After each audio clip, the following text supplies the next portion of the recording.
It's a gorgeous day here at Flock, and we are going to be planting up irises today. And I couldn't help myself. I already got started, but I left a few in order to share with you. And this is something relatively new.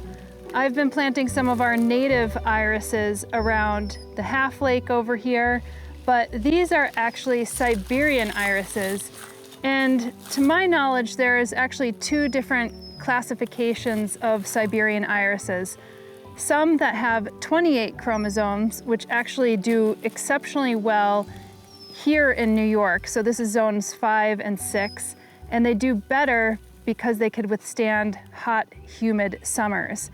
And then you have another classification which has 40 chromosomes, and they don't do as well in hot, humid climates, especially in the summer, because they're more Himalayan varieties. So those particularly do well in the Pacific Northwest. So the ones that I have here are all 28 chromosome irises, and I have 5 different kinds, and I got them 2 different ways. And they had been sitting in these bags for a little bit too long, but it's advisable to soak them for a little bit, at least 30 minutes. And you could see that I had these basically sitting in our chicken coop in the dark, so they've grown up a little bit less impressive. But when they start to hit light, you'll see that they have this really elegant grassy foliage, and they really do spread out. So I've put quite a bit of space between these. Usually you call for about at least 12 inches, but more like 18 to 24 inches, depending on the size of the iris. And part of the reason why I wanted to go with Siberian irises here is that they have really complex colors. It's hard to describe, but you could see so many different variations. And the reason why I wanted to go with Siberian iris is because the colors would really match and pull through with the gazebo and the stones because of the complexity of that color. So I'll share with some of the ones that I got. I actually got 5 different varieties, and I must like the Siberian irises, or at least the colors from a particular group that Marty and Jan Sachs, I think, are some of the hybridizers, and 4 of the ones had been hybridized by this group. I'll put their names up on there because I think they're really talented. There's one that wasn't hybridized by them, but let me see. This one is not one that was hybridized by them. This is Iris Siberica Lemon Veil, and this has more of a, I would say, whitish, fading into this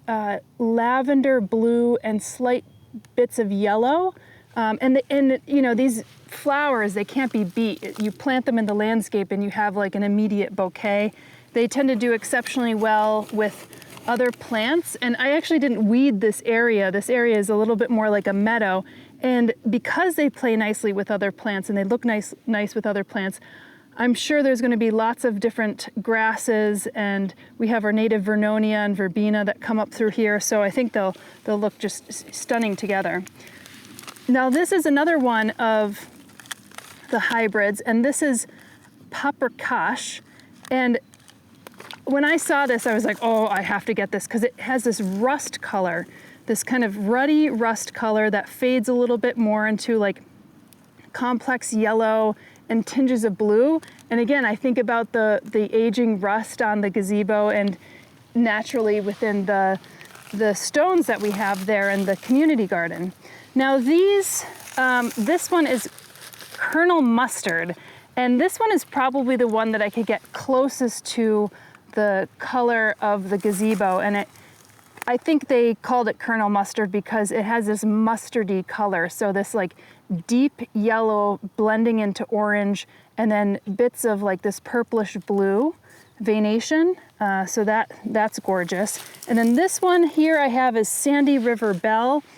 And that one is more of a, I guess, a dusty rose color, but again, very complex in coloration because it has tinges of yellow as well. And then this one is, So Van Gogh, the So Van Gogh Siberian iris.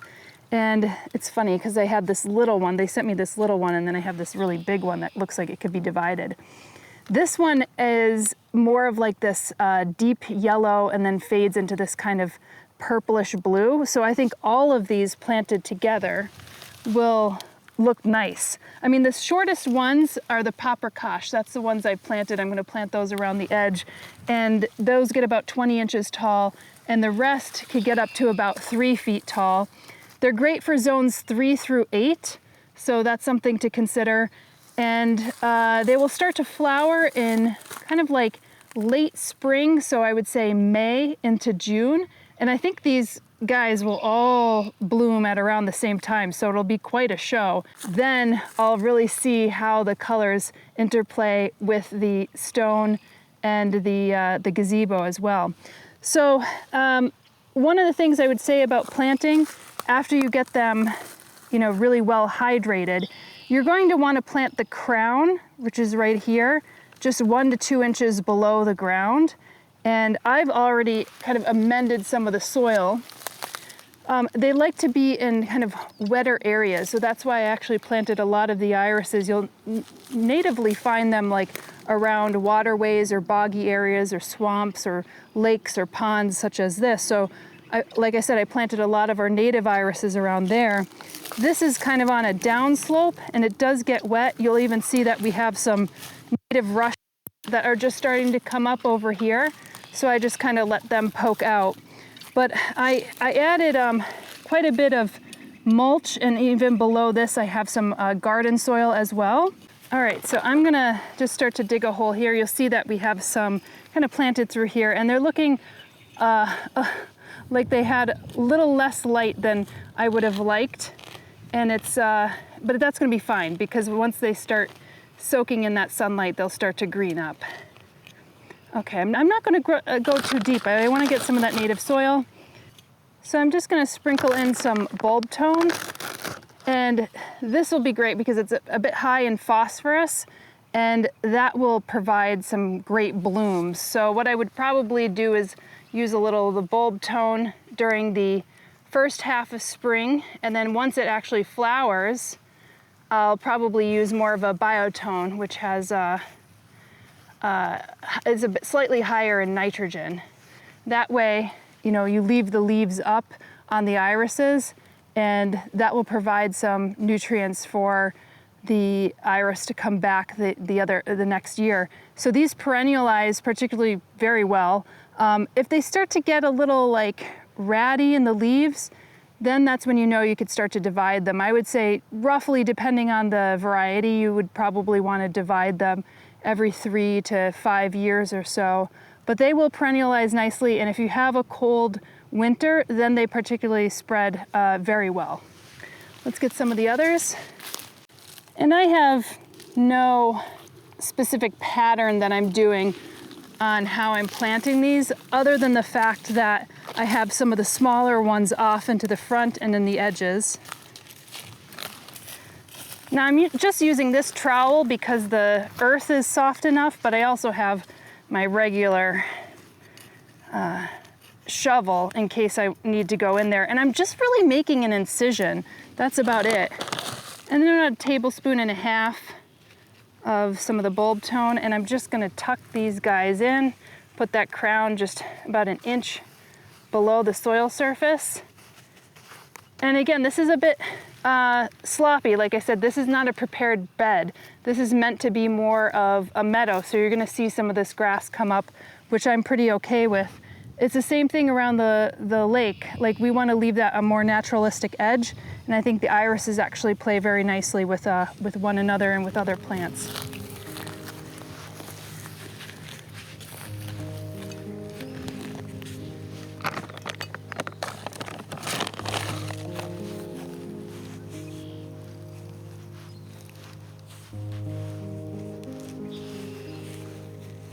And I would advise you definitely to mulch them in and to water them really well. They shouldn't go dry. There was one that came out of the package that was fairly dry, and I do not know whether it's going to rehydrate. So I might lose that one, but for the most part, all of these came out pretty nicely from the package. Even though I had them like sitting in their packages for a little bit longer than I would have liked, but I actually couldn't have planted them any earlier because it was just a little bit too cold to go out and plant them. Now it feels like summer.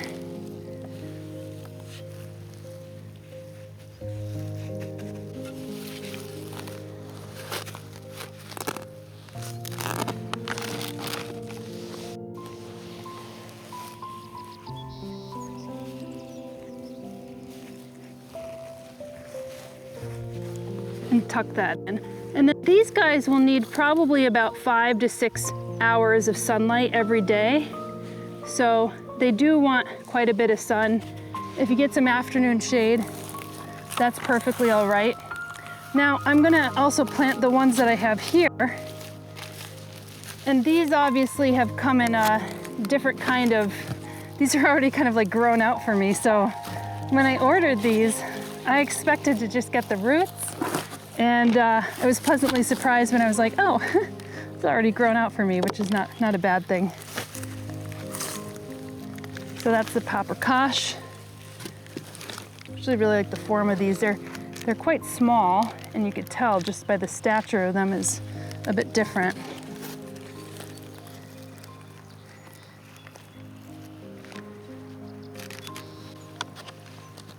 Might as well get all that soil out.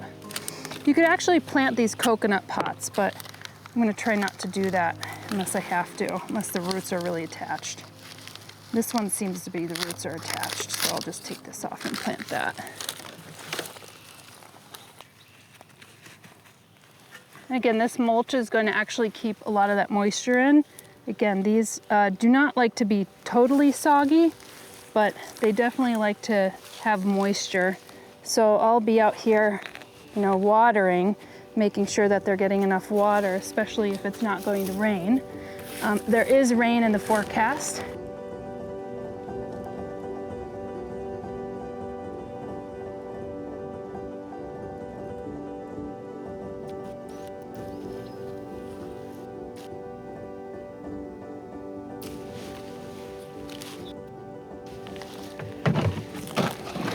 So one of the tips that I had, this is so simple, but I was like, oh, this is brilliant.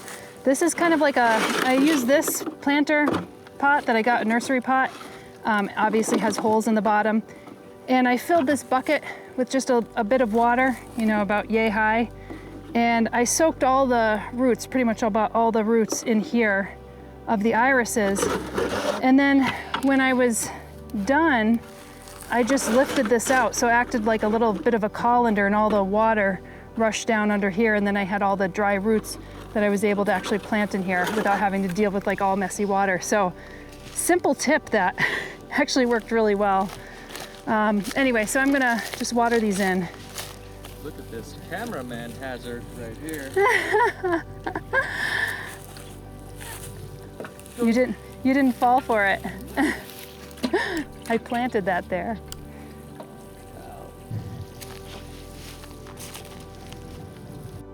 The irises may take some time to establish this first year, but if any do happen to bloom, we'll see how good of a color match they may be for the gazebo and the stone wall. And the garden is changing rapidly now that the season is warming up, so stay tuned here for progress reports. And as always, your support of the channel is appreciated. 10% of our Google AdSense revenue is being reinvested back into the Finger Lakes community, and that's matched by our partners over at Espoma Organic. Happy gardening, and we'll see you in the next episode.